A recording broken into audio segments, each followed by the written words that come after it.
Morning, guys. This little guy in front of me is a new steer calf. Some of you might remember I was going back and forth between trying to decide if I keep the two bull calves we had this year intact, both for my own curiosity, just to try and raise some bulls, sell them as seed stock, see how these bulls shaped up, and if my developing eye as a new cattleman was accurate. I felt like these two bull calves we had this year were just dynamite. Really, really good looking dudes. They were growing up to be very, very bully looking males, if that makes sense. So I kind of went back and forth a little bit on, do I keep them intact? Do I play that game? Do I try to... He's got some... Buddy, you got some stuff on your face. Do I try to, like I said, raise them, sell them for breeders for other people? Do I use them for breeders for myself? His mom is my favorite cow, super calm, and he's extremely calm. He's extremely curious. He's the chillest of them all. And she's also the beefiest. Fat Abby is her name. So I knew that he had the potential to be an extremely big-bodied bull, especially because his sire is just a huge red guy. Same with this guy. He's about 42 days younger. He was born 42 days after number 2 over there. This is number 1's calf. And he was looking really good. Obviously, red is just a great color in these dexters. It's a great color in cattle. He is starting to get that look, starting to get that really good bull look, and I thought that I really wanted to see how he matured and shaped up. But at the end of the day, there's just too many factors going on right now for me to attempt to essentially have 2 herds, because you may or may not know, dexters mature very, very early. I mean, our heifer calves were showing signs of heat. I mean, they were doing heat cycles at the earliest I've documented, showing signs of heat at 4 months of age, but what I was calling true heat cycles at 6 months of age. I mean, they would stand to be mounted by the other calves.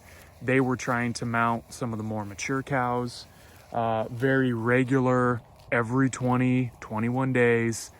They would come back into heat starting at, like I said, 5-6 months of age. So the bull calves, again, he is 5 months old, and number 2, the black steer calf now, I guess, he is 6 months old.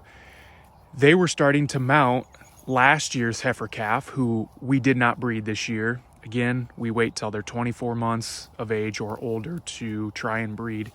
And this year's heifer calf, when she was coming into heat, these 2 bull calves were mounting her, and I don't think that they weren't sexually mature enough to get the job done, but I was realizing that they would probably become sexually mature in the middle of winter. It's October, it's the middle of October. We're obviously getting ready to go into the cold wintry season. The last thing I wanted to do was either make the decision then to haul them into the vet, in December or January, when it's, very, very cold, could be hazardous road conditions, just working cattle, trying to get them loaded with, whatever, 6 inches of snow on the ground would be a chore in itself, let alone drive them in. Or have to separate them then officially at that age, at that time of year. Dealing with 2 separate herds does not fit into my work schedule right now. And quite honestly, it doesn't fit into my life schedule right now. That was the biggest deciding factor. For me to raise and manage these cattle herds like I want to, which is, fairly intensive, multiple moves a day, lots of hands-on time, trying to keep them as calm and healthy as possible, keeping them on fresh grass, keeping them from overgrazing. That was the big deciding factor. That, and the end goal with all of this has always been to produce grass-finished beef. That was the goal since day one. That's why I got into chickens, because the broiler, pasture, free-range chickens that I'm doing, is a very quick way to get into the meat market and food sales, while grass finishing takes a little bit longer. So it's not a quick process. You know, it takes 18 to 24 months if you're doing things correctly, 18 to 24 months to finish cattle on grass. I had to get that process started sometime. So this is a very long way of me saying I decided to steer the bull calves. The decision kept me up at night for weeks. I had trouble sleeping. I would wake up in the middle of the night and again go over my pros and cons. I mean, I was standing in front of the whiteboard in the basement going over all the scenarios of pasture rotations, where the bulls could go, where the cows could go, you know, who was going to be exposed to who. That's another thing. Keeping bulls is one thing. Keeping bulls that can't breed certain cows or shouldn't breed certain cows, their moms. When I ran the scenario on the whiteboard was it would be 2 herds year round, and it would actually turn into 3 herds during the 40 to 60 day breeding cycle that I was going to use, because now I had 1 herd with 1 bull, their moms separated. I had another herd with another bull, so he couldn't breed his mom, and then I was going to have the heifers that I did not want bred. So that's 3 separate herds, and so that was totally undoable with such little acreage and those acres being so close together. So that, on top of the fact that I didn't want to wean in the middle of winter, again separating 2 herds. Now the calves have to find their own place to stay warm. They're going to be weaned, so they're not getting milk. They are on hay only because we're in the middle of winter. That's just setting me up for some sick calves. So what I'm looking for now is obviously these 2 calves kind of getting sick. You know, we removed an organ. I mean, there's no way around it. We literally removed an organ from a living animal. It's gonna set them back. They have a high chance of getting sick. They have a high chance of losing some body condition, just not feeling good. The obvious signs are separating themselves, being alone in the pasture, hanging their head, drooping their ears, not eating and drinking like they should. Anyone who watches their animals for even a short time will kind of start to get a feeling for when their animals are sick. So that's obviously the big one. We want to watch for that. But specifically for freshly steered calves, you do want to watch for slow walking, which means, excess pain. And they're going to walk slow for a few days. I mean, I would still say they're moving a little slow now, but again, they were steered 2 days ago. If day 3, 4, 5, they're still just very, very slow walking, we really want to look for swelling. They obviously just removed the testicles. The sac stays intact, but if that thing starts blowing up like a balloon, getting the size of a softball, that's when you're worried about infection. Now, this time of year, the infection likelihood is a lot less because it's nice and cool. The fly load is almost down to nothing. Flies obviously carry disease and will cause a lot of problems. So steering calves this time of year is a better choice. But tomorrow is going to be 85 degrees and sunny. Like, we are going into a little bit of a heat wave. The flies have been exploding the last couple of days, just kind of coming out of their half frozen state. So there is that potential. I chose not to give penicillin. Talking to my vet, he said sometimes they do that, but he really only recommends it when they're going to, a dry lot. When you are literally separating cows and calves, so you are weaning, that's a stressor. You are castrating them, that's a stressor. And then you are basically starting them on creep feed or, some sort of grain feed on a dry feedlot situation. That's another stressor. Dusty environment, dirty environment, new food, and away from their moms. That's just asking for an infection. So because they were coming back out to grass, now they're able to stay with the herd for indefinitely until their date with the butcher. I didn't feel, and he didn't feel, like a shot of penicillin was going to be necessary. But that being said, Mr. Mac right here, the red steer, he actually did get an infection when he was steered. Now, he was steered in, because he was born in February, his mom was not bred when we owned her. I actually picked her up pregnant, and the producer I bought her from, I've gone through this story, but he was very hands-off towards the last couple years because he was moving his operation. So his bulls were with his cow herd basically year-round. So he was born in the middle of February. So when I decided it was time to steer him, we were in July. Heavy fly load, not a good time to do it, but I waited too long, and he got a little bit of infection. So he was moving extremely slow for weeks after.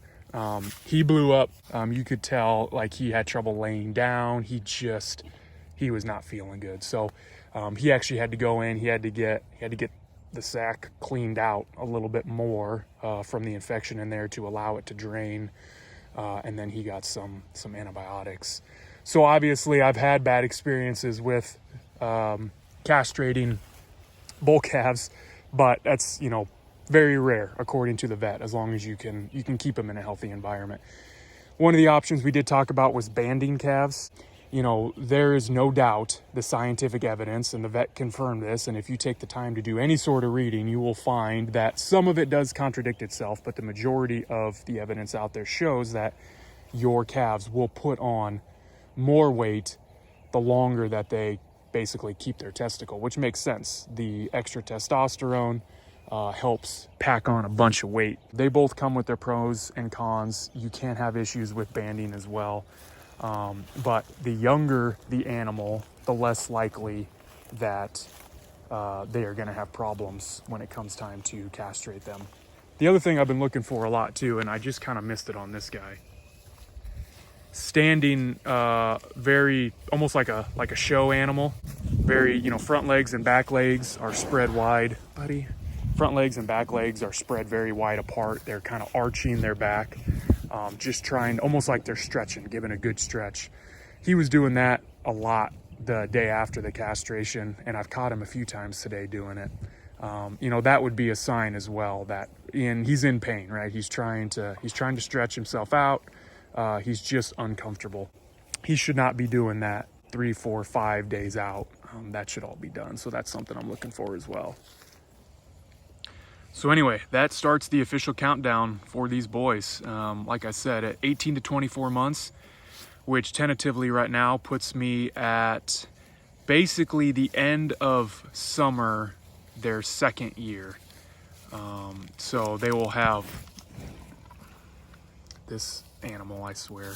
All he does is want attention. Go eat.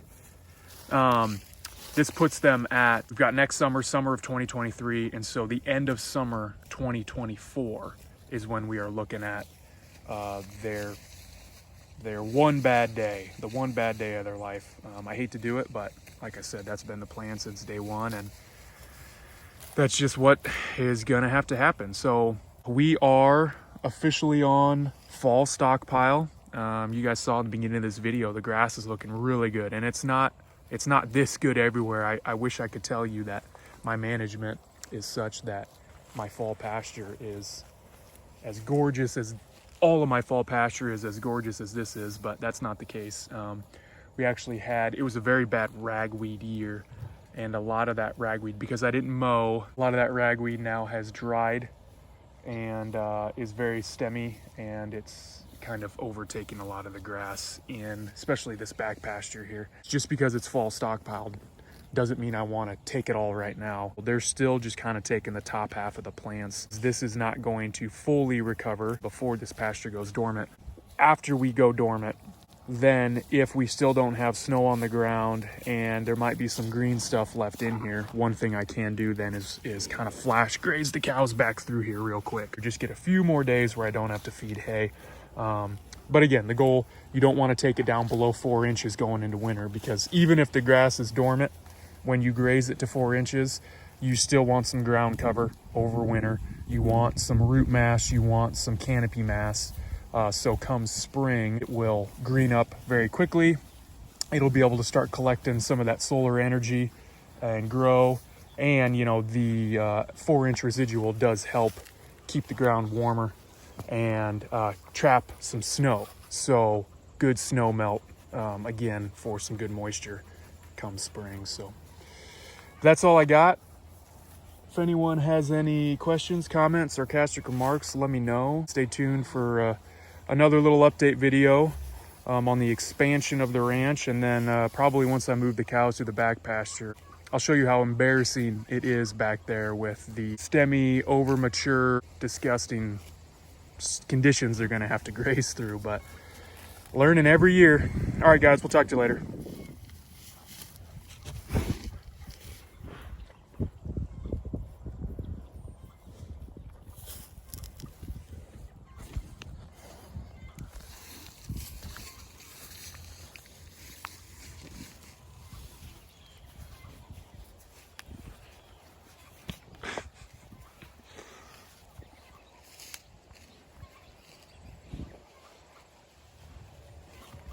Ooh.